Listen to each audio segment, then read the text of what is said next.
Welcome everyone to another episode of the LS Lock-In Podcast. It's episode number 4 with my guy Stro. Oh wait, this way with Stro and with Yep. Darter. How you guys doing today? Good, good. How you doing, Stro? Always doing good, and it's time for the grand tournament update, and I'm really excited for it. Yeah, grand tournament update. It's been a weird year just because we haven't really done a lot of podcasts. Normally we have I think we had like 6 at Mhm. this time, but we really wanted to make sure that we were waiting to get as much information and content as possible before we just throw it in a podcast and just call it a podcast. So this will be a bigger one, obviously, talking about the results from Tier One, Tier Two finals, talking about the Grand Tournament. We have Darty here to talk about his experiences with the league in his first season with it Yeah, and doing casting and stuff like that. So a lot to catch up on. So we'll start with Darter here. Darter, obviously, yeah, you come from us from doing casting and Risen and a couple other leagues. How has yeah. been your experience been in the LAS? It's been good. I like the playoff format. It's different than a lot of other leagues because of double elimination, which most other amateur leagues don't have. Also, seeding for GT, which we'll talk about later, is very cool. And then the different divisional stuff as well is a little bit different. So that's been fun. But yeah, Yeah, it's been good. I've also been doing a little bit of production at the same time, which has been getting used to because I don't yeah. normally produce. But no, it's been a good time. Yeah, I know we've put a lot on you just because we've had Yeah. a influx of casters and production, whatever. But Mhm. it's been great having you on. I know you've had to even e-sub while producing, so that was Yeah, that was fun. tell Yeah, me I a think it was little. like 2 weeks ago? Yeah, tell me about that. It was with Yeah. Tempest. Tell me about Yeah. that experience. Obviously, you're in the middle of production, and then that whole debacle happened. So tell me what Yeah. happened with your point of view. So Meeps and I are getting ready to cast the game. We're sitting in lobby for like 15 minutes, I think, waiting for YouTube to show up. He's not there. And then I throw it to break. We're in music for a little bit, and I offer to e-sub if they have nobody else available, which they didn't. So I ended up playing off role, so subbing for them. I did okay. I played Kaisa mid. We lost that game, unfortunately. It was for Tempest. They ended up winning the. I think they lose that one 3-2 to I I Warriors. I think that's the series that they just straight up just 3 Yeah, 0 because they got YouTube Yeah. and then Fisher had incidents, family stuff come up. yeah, and then they had to FF the series, yeah, because of Yeah. extenuating circumstances, which is unfortunate. They only ended up playing the one full game, which was with me. Yeah. So that it ended up being an FF with, and that was against Warriors as well. So it was pretty rough filling in against Q since I'm off roll, Hmm. pretty hard. And then the other time I subbed in was this past week. I subbed in game one with Anguish versus Magnum. Magnum. Yeah, I subbed in Yeah. game one there. I played support in that game, so also off roll because I'm an AD carry player. Yep. But we won that game. I played Braum. It was like a 45-minute banger of a game. It was really good. I think I Yeah. played pretty well that game actually, Yeah. especially for not being a support player. But I ended up winning that game. Anguish ended up winning the series 3-2. So glad to have contributed to that one. Yeah, But that was yeah, a subbing crazy while producing match. Good was series. pretty funny.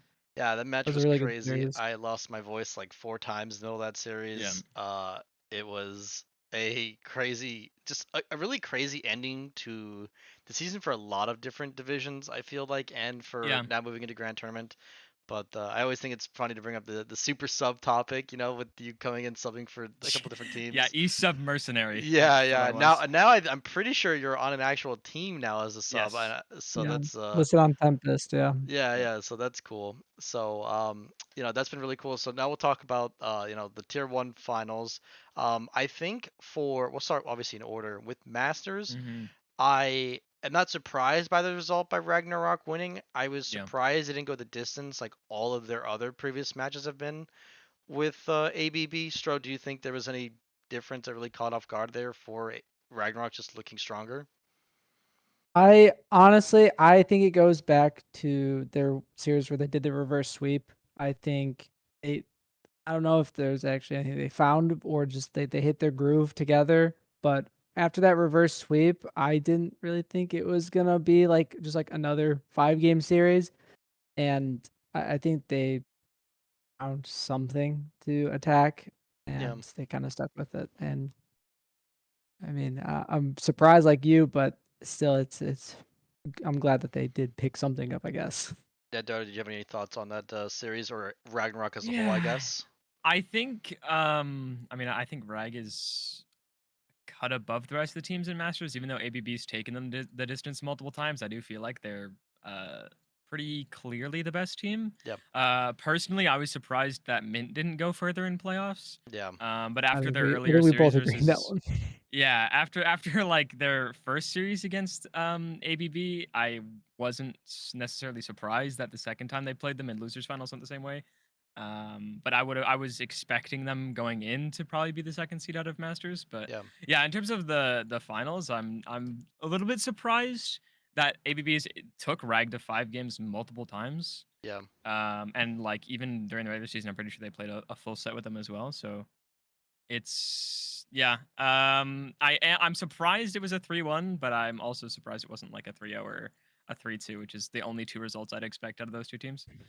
Yeah, I definitely would agree. I think it's also worth mentioning that Rag was playing with a new AD for the playoffs. Yeah. Obviously, their previous AD got banned from the server, so Mm-hmm. they had a whole new AD carry they had to adapt and play around. So that probably just takes time and gets that Yeah. repetition to get them into those games, which is probably another reason why their series was pretty close because Webb had a really good series against them. Yeah. The time that which was upper bracket, their upper bracket game that went 5 games. Webb was playing Mm-hmm. really well that series. So shout out to Webb and ABB. I think he had a really good series, which is why Yeah. that series was so even. But yeah, I'm not surprised to see Ragnarok get the number 1 seed. They look like the most dominant team the entire season. So in that division, Yeah. now whether or not we can validify the strength of that division as a whole, Mm. we're gonna have to see in Grand Tournament. Yeah. But my inklings is that it's a really weak division because I don't Yeah. think ABB is the strongest of teams from what I've heard from scrims and other things like that from other teams. And with Mint never really showing up with the Yeah. roster that they have, I think speaks a lot of volumes to the depth of the Masters division. Mm. For those of you guys who don't remember when we did the draw originally for the teams, Mint was the supposed to be the best team in that division when we Yeah. did our original drawings. Obviously, this was all based off OP.GGs and stuff like that. But with P Diddy and the returning cast of Mint that they had in the previous iteration of the LAS, I and a lot of others thought they were going to be one of the better teams in the entire league. Now, Yeah. obviously, going into Grand Tournament, we allowed all teams to make a couple of roster changes. So they've made a change in the support position, which is not really the position I thought they would switch, but they went with a support switch. They brought in Thought Island. So I'm back into the team who was originally a top laner. So I'm just Mm-hmm. really curious about Mint and about the whole division of Masters as a whole, as to their level of strength. But that's what the Grand Tournament games are for. So Yep. but moving over to the Legends division, we had the rematch of Tempest versus Warriors. It did not go the way I thought. As Yeah. someone who kind of played for both teams for a little bit and Mm-hmm. watched that division very closely and casted a lot of the games, I was very surprised to see Tempest 3-0. Yeah. Now, what I will say is I think that Tempest came in with a really clear draft plan on how to attack Warriors. Obviously, they have played them so much this year already, and having that draft plan to come in and abusing certain things like the AD LeBlanc, which I don't think Mm-hmm. Warriors was prepared for at all and didn't really adapt to really well within the series, I think was a really big problem for Warriors. I still think Warriors is the better team, but I think they just had a bad day of drafting and a bad day of adaptation in draft. Stro, what are your thoughts about the Tempest and Warriors? I mean, I guess I'm gonna take kind of the opposite of you. I think Warriors looked really good for probably up to the 3-0, right? They looked pretty good. Uh, like we brought up Darter subbed in and they had to FF that series. Mm-hmm. That's a whole mess for Tempest, but I think Tempest has kind of been building up, and then honestly, with the roster changes that came in since Delino is off Tempest and now back on Tag, um, I just think that that kind of brought some life to the team, and I think Warriors kind of needs to find themselves in this meta. I feel like some Mm-hmm. things have kind of changed over time. Obviously, we've been in the tournament for a couple months now, so things have definitely changed. Yeah, But I think Tempest has really built up, and I think they're getting hot at the right time. Yeah, Darter, what are your thoughts? Obviously, you've casted every pretty Yeah, much every team. What are your thoughts on your new team that you're playing for, obviously, but yeah, and then yeah. for Warriors as well? I think the biggest reason why Tempest looks so dominant is in recent series, obviously the 3-0 excluded that they got swept in the winners bracket finals because that was other circumstances. But in losers finals and it's in winners finals as well, I think the patches have just slowly shifted to favor them more so than the other teams in that division, especially with how strong Ash has become. Akali has become very strong as well. I think most of YouTube's champions have just gotten better as the patches have gone on. Yeah, And on top of him being a very strong mid laner, Gumi's main champions have gotten better. Namely, Ash, like I mentioned, is one of the best ADs on the patch and has been for a little bit, so that really helps them a lot.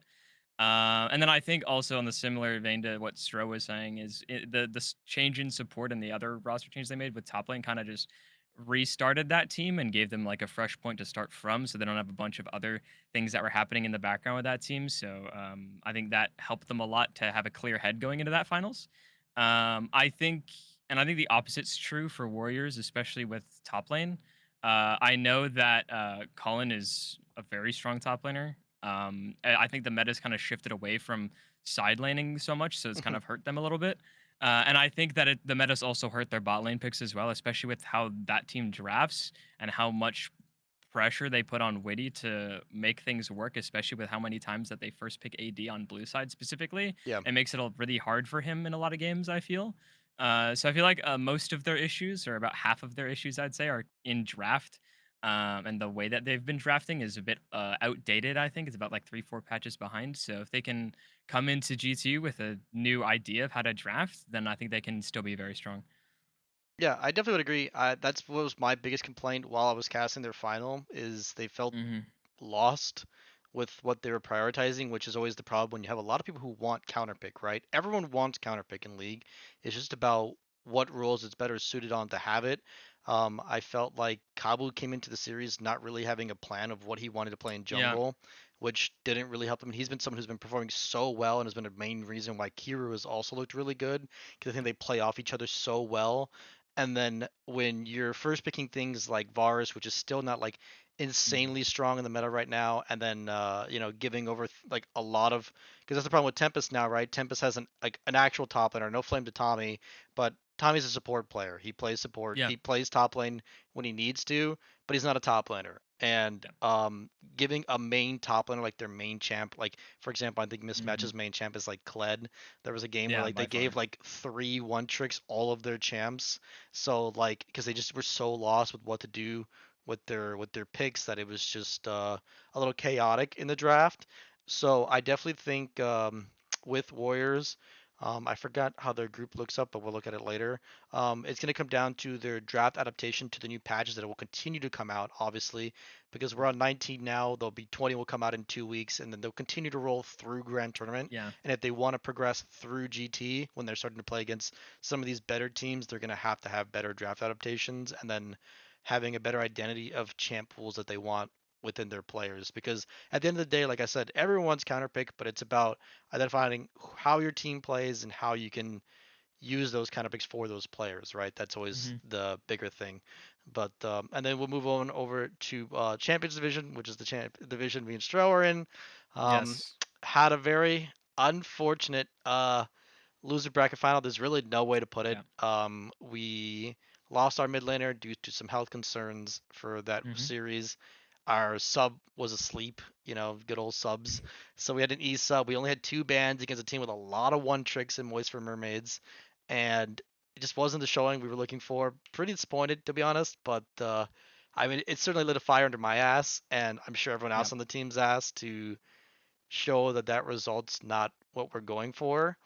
But I mean, yeah, and then obviously in the final, uh, Moist had a crazy 5 game series against Elysium.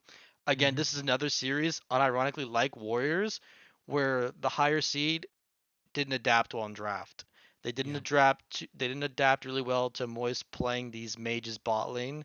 Like they have been showing the last couple series, which is why I was surprised Elysium wasn't ready for it.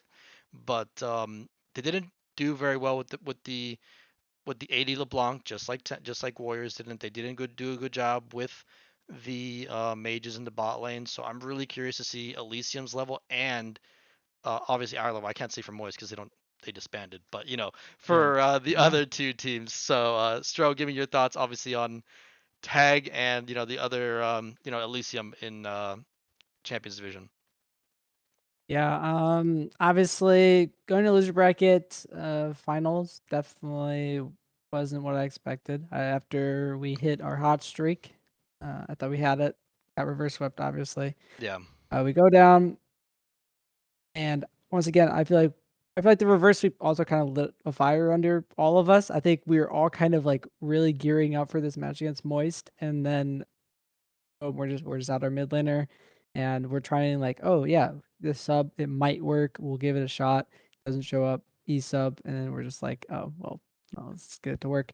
I think I'm not trying to take credit away. I'm let's say I'm only friends with Gray. I think Gray did a really good job progressing through the season. He's playing a different role, mid main, but he Yeah. finally embraced his inner mid lane. Yeah. I Yeah. think is actually really smart of him. I think that was a great decision. I thought that he would have done it way sooner. I've seen that guy's Smurf accounts where he's doing that all the time, Yeah. but I'm glad he did it. And he rallied really well with him and I think Jessica Timpson are for that Mhm. team my MVPs. And then they kind of went into that 5-game series and they solidified themselves as number one. And then unfortunately had to disband. But Yeah. I do think I wouldn't discredit Elysium. Elysium is still a very strong team. Yes. I would like to say that we're still a strong team. Hopefully. But yeah, Yeah. obviously we get a quick little showing this weekend, Yeah. and it should be good. And I'm hoping for the best. Yeah. Darter, give me your thoughts on the Champions Division. Yeah, I think what happened with Moist is unfortunate. Gray ranked out, and then they weren't able to find enough replacements. Also, they had other roster leaving because their support didn't want to. There's a bunch of other things that happened, so Yeah. unfortunately they had to disband. I thought they were a very good team and probably the best team coming into GT. If they had have retained their roster and retained their team, I do think though the thing with Tag with your team, I think it's you guys have the potential or had the potential for sure to come out as the number one seed from this division. Obviously, like you both mentioned, there unfortunate things happened in a couple of these series that you weren't able to actually grab that seed. But I do think that there's the most strong teams coming out of champs. I think Elysium are a very good team, and they kind of tripped a little bit in playoffs. But I still think they are one of the better teams coming out of a tier one, especially in the mid lane and at their top side as a whole. They're very strong. I think they're Yes. at least like top two in their respective positions going into GT. So I would be surprised if they don't perform very well. Um, I was honestly expecting Elysium to kind of I guess handle is the best word, the finals a little bit better than they did. Yeah. Because like you both mentioned, like just leaving up a bunch of mage bot lanes, which is the exact way that Moist were able to find a winning formula for them. Because we saw earlier on in the playoffs against you guys, they really didn't have a great drafting philosophy. They were throwing a lot of games that they were ahead or had the potential to win. They were doing the same thing in the regular season after winning a ton of games. They kind of just like nearly dropped games a few times, and then they ended up dropping a series Yeah. at the end. But they found their footing, and but unfortunately they have to disband. So with the three teams coming out of that division, I think it'll be rough for the third seed. Um, I don't want to like bash anybody, obviously, but I think B team are uh they'll be punching up for sure, Yeah. especially with the division that they found themselves in or the group that they found themselves in GT. I think they'll have a bit of a hard time. They definitely can make it out though, but I don't see them going very far unless they can kind of ramp up, which they have been ramping up over the course of playoffs for sure. Yeah. Yeah, I do know B team has been scrimming quite a bit actually, Yeah, as of which is something they weren't doing before, which is kind of crazy to me how teams kind of wait till the last minute to start yeah, yeah, practicing together when you're playing in a competitive event that's like 4 months long. But it is what it is. Then we'll talk about tier two really quickly. Surprising that Anguish came out of loser bracket, ended up taking the whole division after a scare, or I guess a surprise loss, and Mm-hmm. forced themselves down the loser's bracket almost through that series. They almost pulled a tag Yeah. and were two up in Yep. a series and almost got True. reverse Yep. swept. But they thankfully came back in game five. That was a crazy series. If you haven't watched it, go watch it. Mm-hmm. I've lost my voice. My voice is still not the same after that series. I just Yeah. yeah, but I mean, I think Anguish has a lot to prove.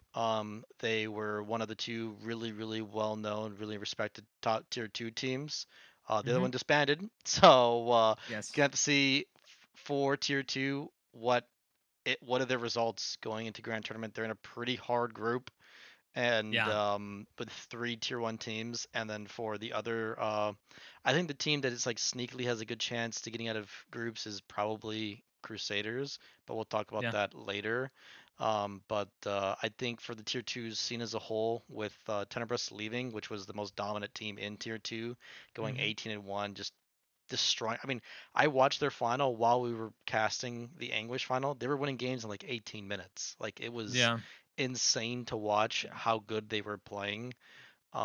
So don't have them going into Grand Tournament. It'll just be Anguish, Magnum, New Origins, and Crusaders. So do you guys have any thoughts on those four teams that made it into Grand Tournament? Any expectations for them to get out of groups, possibly? I'll go to Darter first. Yeah, for sure. I think as much as Anguish is a fairly good team, I think they'll struggle in the group that they're in. Just because of the strength of their bot lane relative to the other teams in this division. Especially since your team is a bot lane focused team. Rag's bot lane is also fairly good. And that's, I mean, that's one of their main focal points. As much as their tops, their mid jungle are very strong, I think their bot lane's also very good. Hmm. So I think they'll have a tough time just because of that. Um, but the rest of the map is pretty even, I'd say, or all as much as it can be for tier two to tier one. Yeah. But yeah, I don't unfortunately see them getting out of this group. It'd be pretty hard for them to do it, but they definitely have the potential to upset or and they might find themselves getting into the actual knockout stage. Yep. Stro, give me your Yeah. thoughts. Gotta agree with Darter. I mean, if I think if English pulled the ideal group, which I don't think they did, Yeah. Yeah. if they were able to pull one or like just get into D because everyone knew D was gonna be Yeah, it's a three-team group, right? group of live, Yep. Yeah. yeah. Uh, and we kind of knew that if they were been able to draw that, I would have had more hope. I think there is opportunities for them. They're gonna have to. I mean, they're gonna have to 2-0 espionage and 1-1 Mhm. with us and Frag. Which, if they do that, that is insane, and I'll Yeah. be very happy for them. Yep. Um, I do think Crusaders is probably in the best position to go to that next stage, and New Origins. I think they are what they're Group C. Mhm. Yeah. Yeah, Um, they're in Group C. It's gonna Yeah. be rough for them. yeah. So yeah, they're in a very, very, very tough one for Yeah, that's sure. why I think So like Yeah. between the other teams that are in groups, like you have Big Magnum who's in B with Elysium and Warriors. That feels like a very hard group Yeah. to Yep. contend for top two. And then Group C has Tempest, ABB, and B Team. So again, another group with three tier one teams to the one tier two team. It feels like Hmm. a lot to expect. Now, New Origins beat a tier one team to get to their spot in the last Yes. chance qualifier, but is it the strongest of tier one teams? Not exactly. So Yeah. that's why I really point towards Crusaders as the team that maybe could take advantage of Mint not showing up or Gods just not performing, because Gods has been the most inconsistent team of all ALAS. Hmm. So gonna have to see what happens there. But speaking of Grand Tournament, we're gonna do now our. I did a little player ranking and power ranking for each position, so we'll go Yep. over that real quick. Obviously, these on the screen are mine. If you have a problem with it, I'm sorry. It's just my rankings, mm, my personal rankings. Obviously, I have Stro and Darter here to give me their thoughts on the rankings and if you would if there's any changes. So Darter, I'll go with you first. What were your thoughts? Let's just start on teams, right? Give me your thoughts on the Yeah. team rankings. I think the team rankings are pretty much where I'd have them. I think off of potential and what I've seen split long, I think I personally would have Warriors above you guys, but I think it's very close. As for the rest of it, I think B team I would personally have a bit higher than Gods, but for a top five is roughly what I would expect. I think Tempest have scaled up really hard. We talked about it earlier. Rag have been super consistently good the whole time. I think the only problem they may have coming in is top lane, which is the amount of good top laners that they didn't have to play against in other divisions. Yeah. And then Elysium, I think I might have them at two, just because as a team, I think they're like holistically stronger than Rag, but Rag I think has individual players that are potentially better. So I think that's a toss up between two, three, and then as for the tier two teams, I'm not 100% sure where I'd put them in relation to tier one, but I'd below seven. I think it's pretty much what I would have. So would you agree that the 8 teams that are ranked would be the 8 teams making it making it out of groups? Yeah, I think Gods kind of has to, given the opportunity that they have in Group D. I think they have a very good chance of making it out, and B team just has a really uphill battle getting out of their group. So I Yeah. think the top eight would be the ones getting out. Yeah. All right, Stro, give me your thoughts on the team rankings. Um, so when it comes to this, this is why I like what we did like in the regular season with like the S tier teams Yeah, because yeah, um yeah, but overall like yeah, I would definitely like the top 3 would be the S tier. I don't really know how to evaluate them. Um Hmm. I'm probably a little biased because I was in with Elysium. I think Elysium would probably I agree with Darter move up to 2. Not discrediting Rag. I think Rag is a very solid team. I do agree. Tempest is in my opinion they set a pretty big standard for me. Um I would say, I guess the one questionable change I would do is I would maybe consider swapping espionage and anguish. yeah, Mm. I think there is a Yep. possibility where there is something like that. Um, but yeah, the top 8 are what I would assume gets out. yeah. I definitely would agree. I think there is that conversation. That's how I actually put them next to each other, Yeah. because since they play against each other in the group, we'll figure out who's better, right?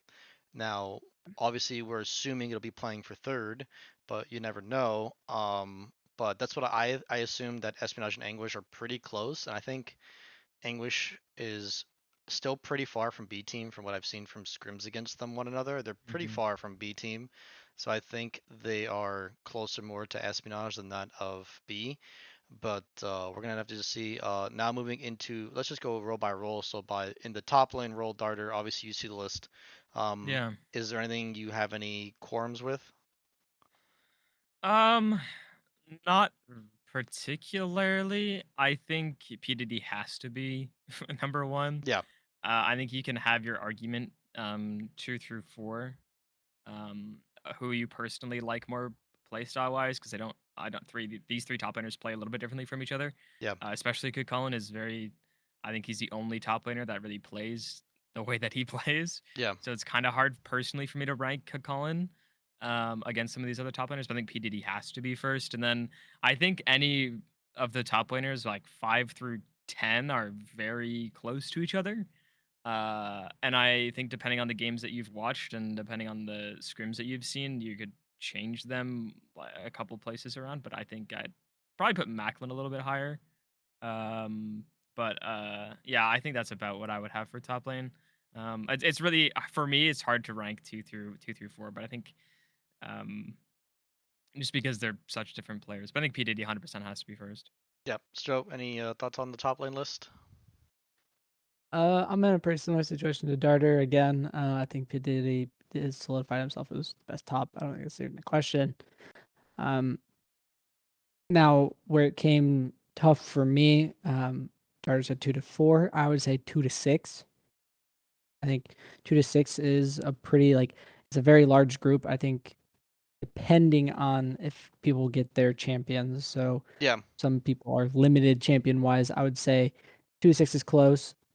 Um, and then yeah, the rest is pretty much. I think Macklin's kind of alone at 7 with a pretty, I would say, a decent Hmm. sized gap. But other than that, I agree with it mostly. Yeah.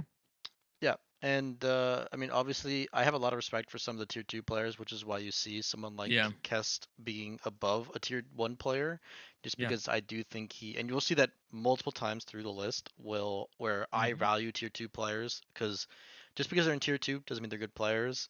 It doesn't mean that doesn't mean they're bad players, I should say.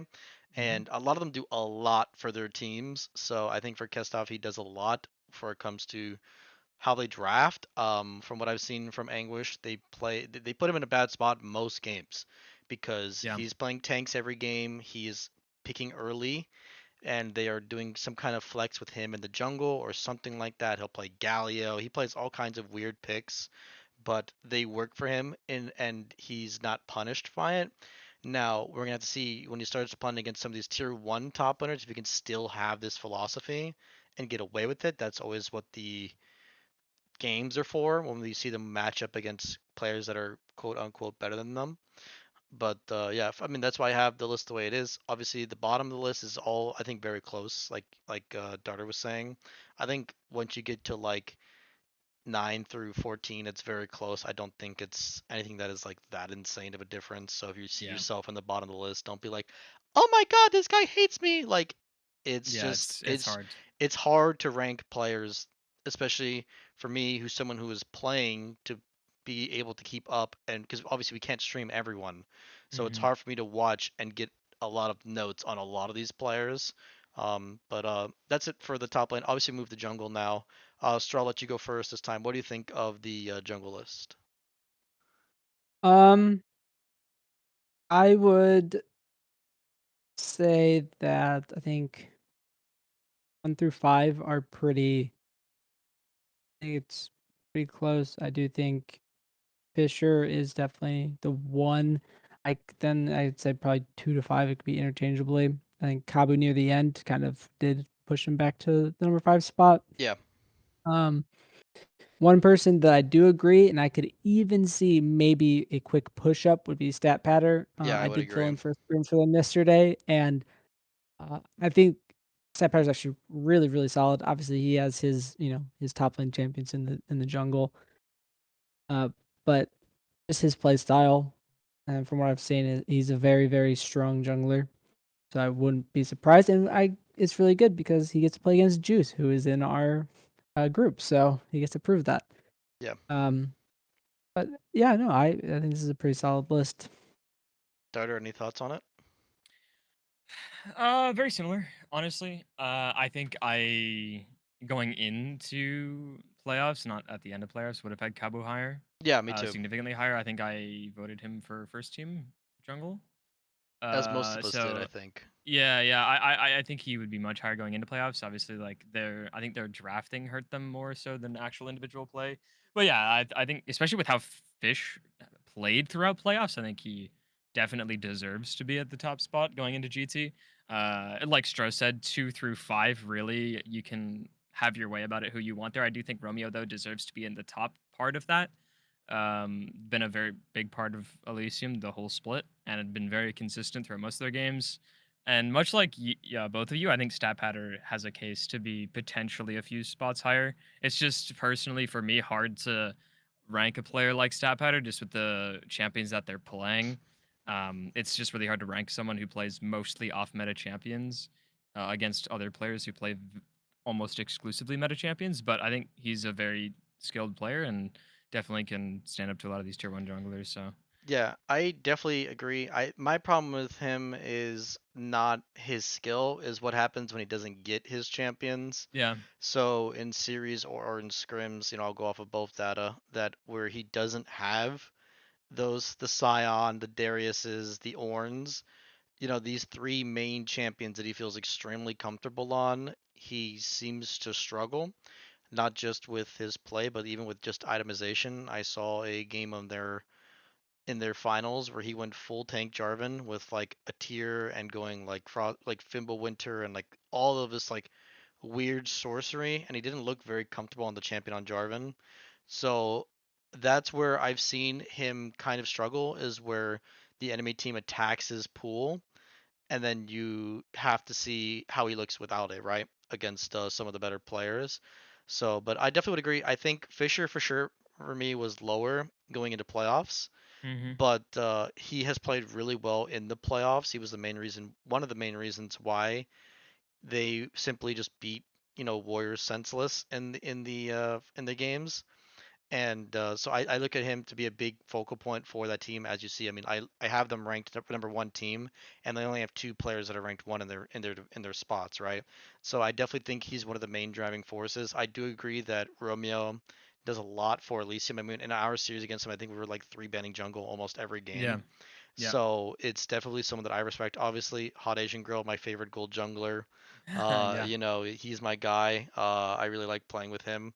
So obviously, I'm gonna be giving some more bonus points for that. But that's the jungle list. We're gonna move quickly over to the mid lane list. This one, I think, for me, It's was the so hard. hardest Yeah. list. It's the hardest list for me to put together. Yeah. There's just a lot of good mid laners in the LAS. It feels. I'll go with Stro, Mr. Mid Laner himself. You played against a lot of these guys last year. What are your thoughts on them? Um, so personally, just from what the games I've seen not enough of Cinderace. But I would still put him top two. I just slot YouTube up one. I think YouTube's number one. I'd say Brother Otter and Cinderace are. I haven't seen them against each other, but they're definitely neck and neck for two. Um, but then everything else down the line, I would agree with. I think this is the top three. I think those are the most interchangeable ones, and everything else kind of checks out. I think it is very mid heavy. I think the mid laners this split are insanely good. So other than the top three, I'm pretty much in agreement with you on that. Yeah, and I would say, even though Espionage didn't have a very good year, I do think Yuki is like the main force for Espionage's success, which is why I rated them so highly. Similar to that of Brady, right? Like Brady is above a lot of tier one mids you'll see on the list. He's above three tier one mid laners, but I think he does so much for that team. Obviously, we'll talk about AD carry later, but I think for Brady and how much he's relied on to carry the games for Anguish. I have a lot of respect Yeah. for how he plays and where he's at in that list for that. Darter, you give me your thoughts here on the mid list. Yeah. Um, I think honestly, like 1 through 5 is very close for me. I think especially 1 through 3. Yeah, Um, I mean, Cinderace has been, I think, peak wise the best mid. But YouTube also has had very strong games. I just think he's more of a coin flippy player than Cinderace is. yeah, But yeah, I think any 6 through 14, honestly, like even 6 through 11 are so close for me. It's really hard to rank any of them in any particular order. I think they're, like you said, it's such a deep list of good mid laners that like I think if anyone watching this is below 5 thinks, oh, I'm like a bottom half mid laner, like it's yeah, there's a lot of good mids, and unfortunately, I haven't been able to watch all of their games. So like personally, it's hard. It's even harder for me to rank them. But yeah, I think especially top 5 are all like, very good. I think JMaz is honestly underrated by a lot of people. I think he's a very good mid laner. And I think YouTube's like a similar vein where like everyone knows how good he can be, but he doesn't always show up. So yeah, I think that's why he kind of has to be number 2. I think personally, I think he has a case to be one, but there's just he does have those off games. I feel like it's a lot like make a comparison like JoJo in the LCS. Like the yeah, peaks are crazy, but there's definitely some troughs in there. yeah. And I Um, definitely think for Cinderace and YouTube, what makes them difficult to play against also is yeah, because it feels like they have a lot of different champions they can play. I think for Brother Otter, it's the reason why I have him as third, even though I think he's a very good player and I respect him a lot, is that I know he plays mages and I know he plays Swain. I know that going yeah, into a draft that I won't be thrown for a curveball because I know that's what hmm he plays. He'll play his artillery mages, he'll play Swain. With Cinderace and YouTube, I mean, YouTube has a yeah, plethora of assassins. yeah, This guy's played Singed like in yeah, community league games. Like he's really hard to prepare for. I think Mhm. Cinderace is the same way I was doing for scouting for him, and he played like Yeah. Elise and like all these different kind of champs in games that mattered too. Like in elimination games, he's Oh, yeah. just playing the craziest of champs. So I definitely think that these two players, for that exact reason, I think is they're ranked that high, is because they are so difficult to prepare for going into a series, much less their game plan or their Yeah. gameplay. But moving from mid into what I personally think is the weakest role in LAS, going from the strongest to the weakest, obviously the role that I play. I don't think it's a Mhm. very strong list, in my opinion. That is just going to be my personal take on it. I think Mhm. there has been a lot of inconsistencies from a lot of the ADs. There's also been some that are just showing up, like myself and Peekaboo. Obviously, I've played Yeah. for a stint amount of times for a couple of different teams, but I think Peekaboo it was really hard to rank because he's only played in like 3 series, so it's hard for me to see where he's at as a player. But what are your thoughts, Starter? Obviously, has another ADC main on this list. Yeah, I think it's really hard for me, especially with like a lot of these AD carries where they'll have pop off games and then you'll see another game and you're like, this guy's not as good as I thought he was. Hmm. Or and then the next game after you'll be like, wow, this guy's a lot better than I thought he was. So I think it's just super hard for me. I think personally, Sushi has a case to be potentially top two. Yeah, I think he's an insanely good mechanically gifted AD carry. He can just play like a bit of a dummy sometimes. I think every AD carry is prone to that, just playing like an idiot because you get a little cocky, you're fed, you just walk up and die and do the classic, right? yeah, But mechanically, I think he has an easy case for top two. So I'm glad that you put him as high as you did, despite where like B team is seeded yeah, out of playoffs. I do think he's a very good AD carry.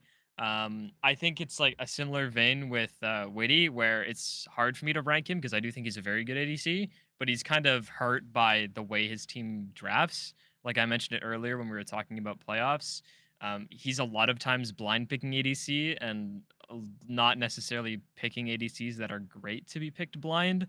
Like there's a lot of blind pick Aphelios games and blind pick Varus games, which is very easy to abuse. So I think he's making it a little bit harder for himself. But I think Witty's a very strong AD carry. Webb as well has had a few crazy pop off games in their playoff games.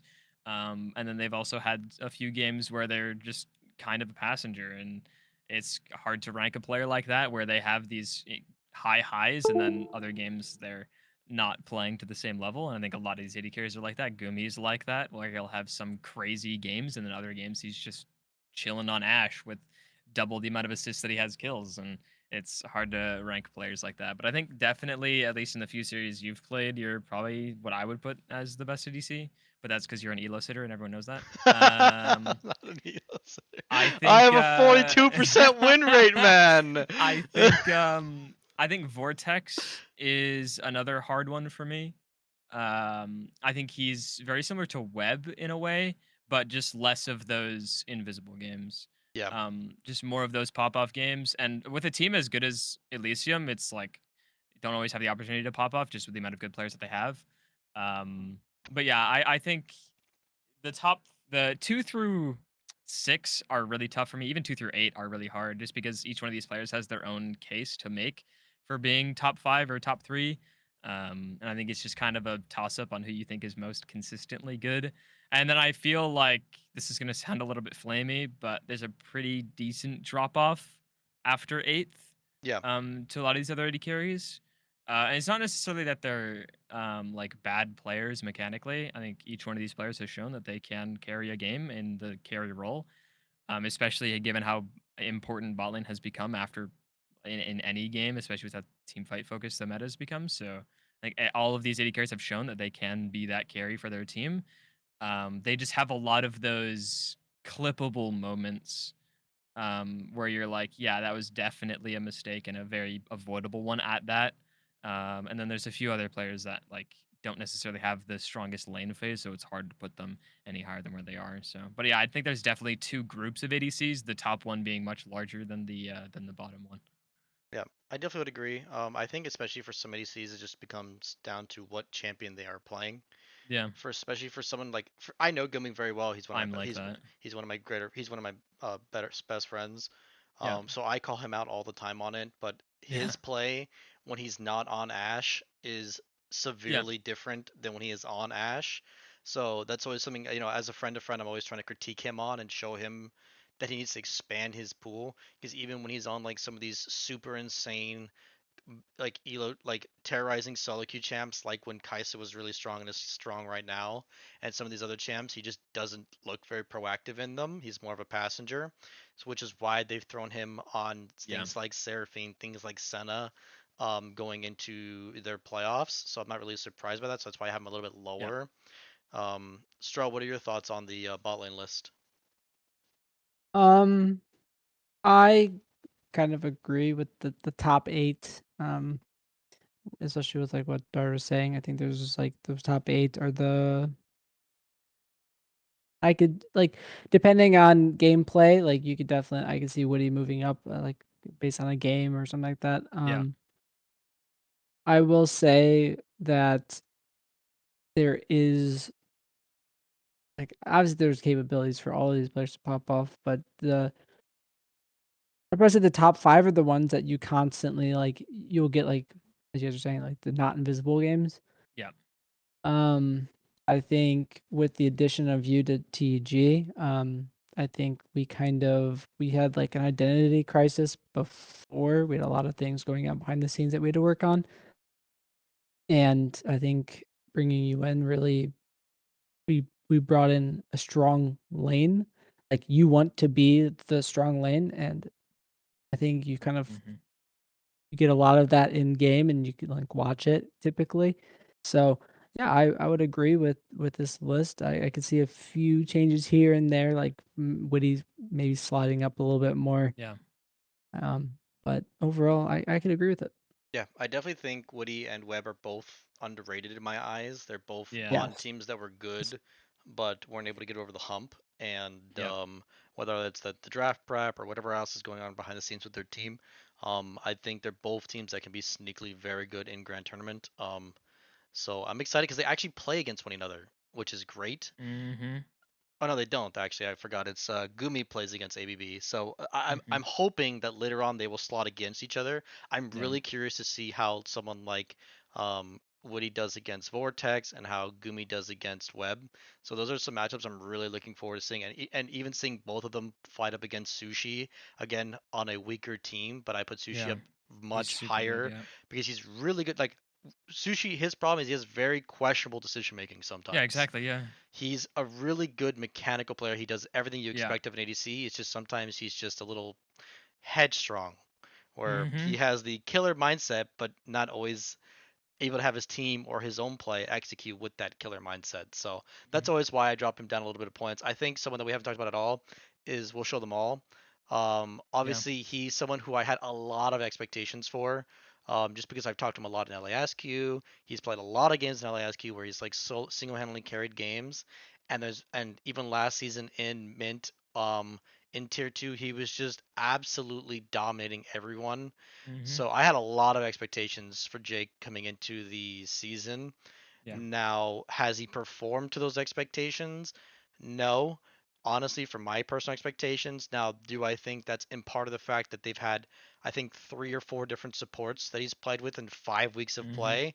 Yeah, I definitely would. Obviously, Ballin is a duo lane, so having a strong ball support, as we're going to get into now in a second, is very important. Hmm. So having that strong support that he can play with you. So I still think Will Showthem is a really good player. He just needs to get synergy here with his new support that's coming in. That's Thought Island, Yeah. and but yeah. So move over to the support list now. Um, this one I had a pretty hard time, honestly, because so many of them are new. Hmm. Anthis Lima is new. Thought Island is new. I feel like ABB is switching their players out all the time. And then the tier 2 players compared to some of the lower tier 1 players was pretty hard for me to decide between. Straw, I'll go to you first. What do you think of this list? Obviously, I know you're a big Fantasy Star guy. I am too. I think he's great. What are your thoughts about Yeah. You the? you're you're paid to say that. No, like he's actually been.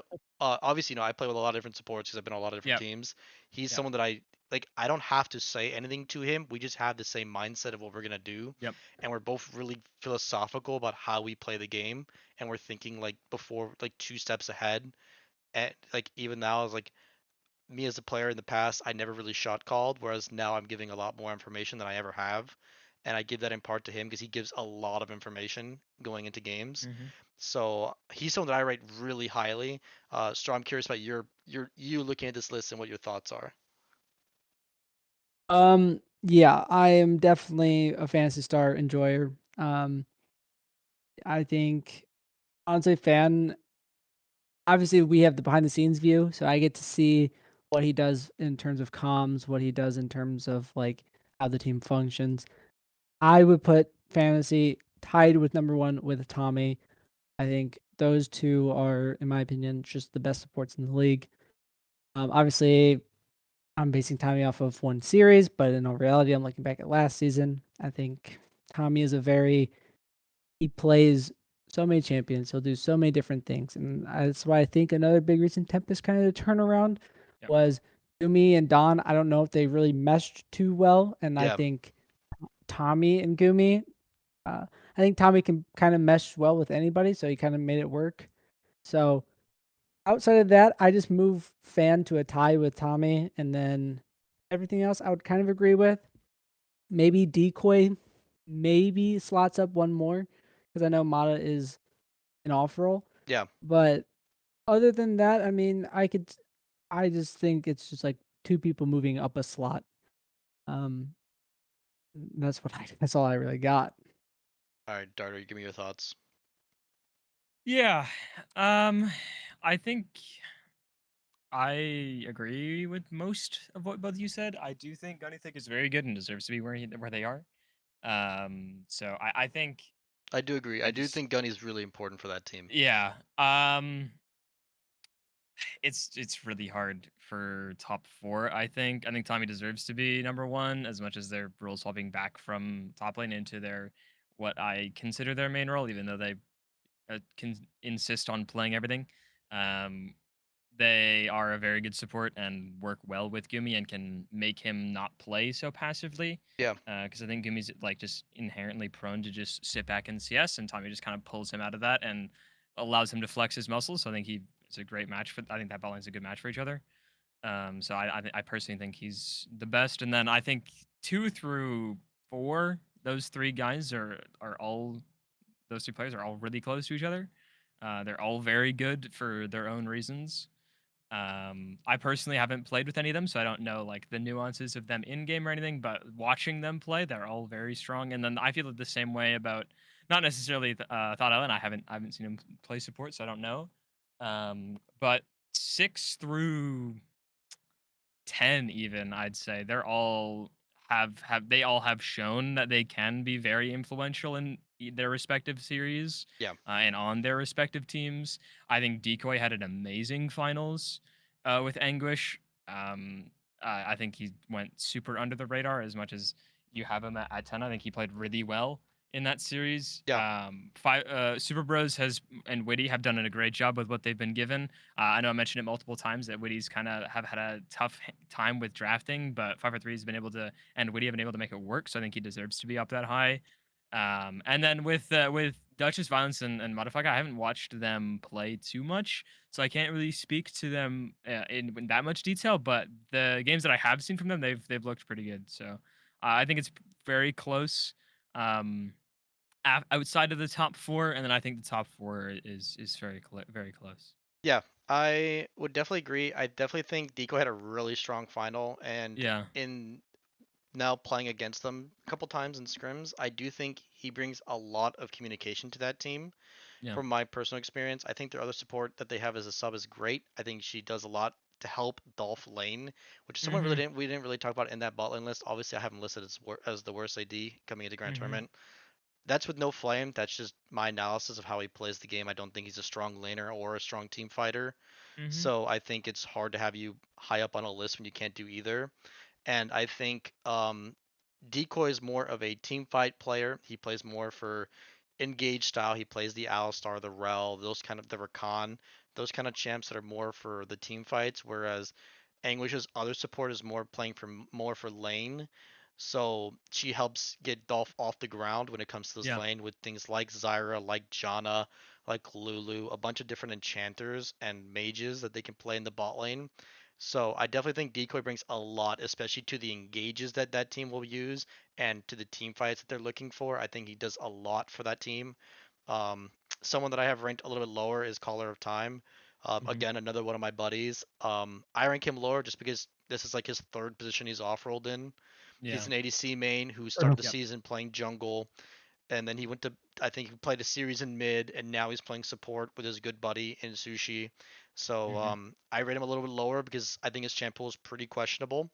There's a couple A other little bit. supports that I think are a little sus when it comes to their question pool with their champ pool, like Mata. I just don't know what to expect of their champ pool. Even Super Bros has that same problem where Super Bros only plays engage, but I think he looks his best on his Amumu, which is why you see it banned most games. And he's Hmm. playing other things where it's more volatile and ends up could be like could lead to him chain dying on things like Nautilus, where you only go one direction. So that's why I have the list the way it is. I do think my top three I feel like are just my secured like those are the three best supports. Obviously, you can rank them however you want. I think Tommy, while he's coming back into support, brings a lot into like we said for Gumi. I think the problem with Hmm. speaking from since I know from the inside out that Gumi and Don didn't work because Don is very lane focused and he's Yeah. all about lane, and Gumi's just Yeah. not. So that's why that lane just Hmm. didn't work. And then Tommy can play the out of lane style or just tell Gumi to be a man and do things in lane. Yeah. So whereas I think for Gunny's the Literally. same way. Gunny plays engage style supports, can play the hook champs that can set up for your AD carry in lane, same like fantasy. So I think they're all three of them are incredible supports. Hmm. Mom's favorite or Caleb. He's great. He's a mid laner playing support for this team. So Does it really well. he's another player who is off road, but he does a great job of it. Yeah. So another person that I think really highly of in that list. But those are our team and player rankings, guys. Again, don't chew us out for them. They're just our opinions. Now we're Yeah. gonna get to the meat and the potatoes of it, which is our group stage, which is what everyone's probably here for. Um, we see our four groups. You can see that two of the groups only have three teams. That's again, like we talked about, that Tenebris, who name changed to Cosmic Genesis before they dropped out, and Moisture Mermaids weren't able to be a part of the grand tournament with us. Hmm. So these are the groups. We have, I think you could say that there's two pretty stacked groups, and then the two groups with three teams are not very stacked. I think Group B is stacked for the two teams that I expect out of to be coming Yeah. out of the Yeah. group, Yeah, I agree there. but I don't think the third place team has a chance against those two teams is what I should be saying. But I think for like the teams that have four, Group A and Group C are both 3 to 4 potentially good teams, whereas the other two have two good teams. But obviously, Straw, I'll let you go first. Give me your thoughts on all the groups, and then at the end, give me your prediction for the two teams from each group that make it out. All right. Well, I think Group A is a obviously I have insider information because I'm in it. I think is pretty top heavy in my opinion. I think it's a very uphill battle for Anguish, and I think a little bit of a bigger uphill battle for Espionage in my opinion, which I know is kind of like I kind of brought it up earlier. I think Anguish is going to be fighting a little stronger than Espionage will. For B, I mean, I think just the way it's set up, I think it's it's another top heavy one. You got Elysium and Warriors, and then tier two team. Yeah, I mean, Uh, Group B is crazy when you think about it because those are the two teams that yeah, finished first in their division in the regular season. Yeah. sure. And then for like C, we got. I mean, I think this one you could argue the second seed could be close, but I think ABB will pull away with it. I think the one seed is, in my opinion, pretty solidified already. Yeah. New Origins is gonna have a big fight, a big battle to get through there. And then Group D, I I have this crazy amount of hopium Me too, man. for Me Mint too. to I finally just trust show me. up. I'm the same way. I have like so much hopium. It's like I want Mint to finally show up, and then I also want to see if Crusaders can step up. I would love to see that. I think it'd be great, but I just don't know. And now I'll go through what I think is gonna happen. I think Group A. I think I'm just gonna go and say it's gonna end with Rag and Us being in the tiebreaker for the 1 seed, and Espionage will be 4, Anguish 3. Um, I think the top 2 will handle the bottom 2 pretty handily, and they'll both just take a game off each other in the BO1s. Into B, I'm going to say Elysium goes undefeated in this one. They're gonna just pretty clean, and Warriors is gonna just go 2-2, and they're going to take second. Group C, I think Tempest is a clean 6-0 in groups. ABB I think goes 4-2. B team 2-4. I think New Orleans goes 0-6. And Group D, I guess this is where we get my Hopium take. We got Mint going 4-0. I have Crusaders slotting in at 2-2. I think they're gonna just clean sweep them. And then I have Gods going 0-4. Interesting. That's a very cool take. I actually respect it. It's nice to see that it's not just like, hey, the top teams make it. Darter, give me your thoughts, and then I'll go on my thoughts on it after. Hmm. Um. Uh. It's tough. I think Group A is there's potential for a three-way tie. But I do think Rag and Teg are gonna make it out of that group. But I think Anguish can potentially grab a game off of one of those two teams. Um, I think Group B is insane that Elysium and Warriors are in the same group. Just with how the playoffs went, it ended up that way. But those two teams, I think Magnum has a massive hill to climb if they want to look to get into knockouts. Um, with Group C, it's very much the similar vein to what Stro is saying. I think Tempest is clearly going to get, or clearly positioned to get out of this group without dropping a game. And then I do think B Team has potential to take ABB out. And I do think ABB is poised to come second, but like I don't think they're safely there. And then New Origins is like you mentioned, it's gonna be a bit rough for them, but there is potential there actually for them to take on ABB and B Team. I think those are two of the more beatable tier one teams if they have an off day. And then with Group D, I do think like I have equally the same amount of hopium for Crusaders. I think this is definitely an unescapable situation for them. I hope Mint show up. But as for the records, I think Reg goes 3-0. I think Tag goes 2-1. I think Anguish goes 1-2, and Espionage goes 0-3. Um, I think Elysium and Warriors probably. I think Elysium goes undefeated and Warriors goes undefeated against anyone not named Elysium. Yeah. And then Magnum goes 0-4. And then I think Tempest don't drop a game. I think B Team makes it out. And I think ABB and New Origins are going to be sent home. And then I hope, I'm going to predict this now, and I hope I'm right. Mint and Crusaders get out of Group D, and Gods go 0-4. Yeah.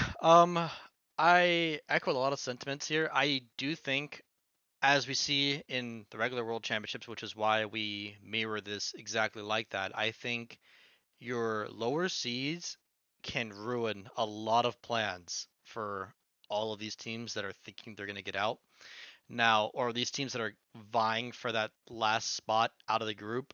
Now, when I say that, I think teams like New Origins, Espionage, Anguish, Gods, Crusaders, whichever how you vote them, can throw a wrench into plans against other teams. Obviously, they're all best of one, so anything Mm-hmm. can happen in a best of one. You can have a bad draft, draft adaptation. So, especially for me, the one that I look at the most is Group C, because Group C, I do think Tempest is the best team. Now, whether or not that is a good thing or not is up to them, because I think they are a very, very confident group, which then could lead to, let's just say, not respecting their opponents, right? Where they come in and they assume they are going to 6-0. Now, teams like ABB, like B Team, like New Origins could use that against them, right? Where if they're not Yeah. doing enough scouting into them, and like a team like ABB has a lot of weird picks that they play. They use a lot of their roster. They're the only team in the LAS that actively uses their subs as much as they do Hmm. in Grand Tournament. So I wouldn't be surprised if ABB takes a game off Tempest just because of whether it's disrespect or just the ability to confuse the opponent. I think ABB, obviously, I think Tempest has the better players, as you saw in the player rankings, but I do think ABB is one of those teams that can just snatch a victory. And the same thing can happen in ABB, where they come in confident that they can beat a tier 2 team or a worse tier 1 team. They don't have the right plan for it, and they end up dropping games to those kind of teams. So I would agree. I'm gonna start with Group C just because that's just the team, the group that I think is the closest is that I do think Tempest will make it out of first. I think they slip up and miss a game, whether it's YouTube not showing up to just Yeah. strictly just not showing up to the game, just forgetting there's a game or something, which has happened Yeah. in the Oh, we're past. starting at 7. Yeah. Yeah, one of those things where he just forgets to show up, or they just don't have a good plan and they have a bad draft, or something, or ABB has a good draft into them. I think that's definitely an option. I'm gonna go with B team at 2. I know that right now I think ABB is better than them, but I know B team is putting in a lot of work before Sunday. I know they're having their second scrim of the week already today, and they have another one on Friday. So they're putting in a lot of work before the matches on Sunday to hopefully show up, right? That's, Yeah. I guess, my hopium take for them is that they will take second in this group, but I do think ABB is right there with them. Mhm. And then I guess I'll go now to D. I think D is the hardest one to predict because I don't know who's going to show up because all of them have not showed up. Crusaders didn't show up in their finals match at all. They got completely eviscerated. And you have to see how they react to that as a team, right? As a group of individuals showing up in their group stage against two tier 1 teams. I don't know what version of God is going to show up because I think Fingling Hongshu, as you saw, I put him in the top 6 mids. I think he can be a top 6 mid, but sometimes he wants to play Sivir mid, and I'm like, bro, what are you doing? So I think For Gods sure. is the hardest team because I don't think they have a strong bot lane. I don't think they have a strong jungle. Their top and mid are the big focal points for this team, where these other teams have good laners, especially Mint. In the top lane does really well into this. I think he will eat these top laners alive in Group D. Mhm. So I think for that alone, I think Mint wins Group D just off P Diddy because I think he's that much better than the other top laners in this group. Yeah. Now, obviously, Gods Crusaders is super close. I think it's going to come down to the execution of the players and how much. I think God's main issue, honestly, is their drafting. I don't think they do a very good job of identifying what is strong from the other teams. From what I've seen from their drafts, I just scratch my head sometimes at what they're doing in draft. So I do think Crusaders take second over Gods simply because of that, because it's a best of one. The draft is so important in these best of ones. Obviously, you play against them twice, you can adapt the next time, but I think that winning just one game against and forcing that tiebreaker is so important. Going over to Group B, this is the easiest one to predict. I do agree that Elysium probably goes 6-0. I think they're going to come in angry, kind of like how TEG is going to. Yeah. They're going to be angry. They wanted to win the division, and they're pretty pissed that they didn't win the division, and even more pissed that Moist isn't in the bracket, right? So I'm pretty confident Elysium will come in with a fire under their ass to win the division and continue to steamroll. So, and I don't think that Warriors can really match up to them in any position. I think SG is a super underrated top laner for Elysium's. Just sometimes they don't put him on carries, but I think he is a monster top laner. So I definitely think Elysium will beat Warriors pretty convincingly and go 6-0, whereas Warriors goes 4-2, or I guess 4-0 and 2-1 or whatever. I don't know. How it's gonna work. I don't know. It's 3 teams, but and then Group A, I do think it's a two-man race. I mean, I was with Brady in broadcast when we were doing the rolls, and he was not happy that He was upset. he He was was very he upset. was not happy to be in the same group as us and Rag. I think he identifies it as the group of death, which is what I would probably identify to the other two teams besides us and Rag. I haven't seen a lot of espionage this year. I think they've not really done very much. I think they had a pretty good uh, you know, qualifier to get them into, but they played against a team that hadn't won a best of the entire series season yet.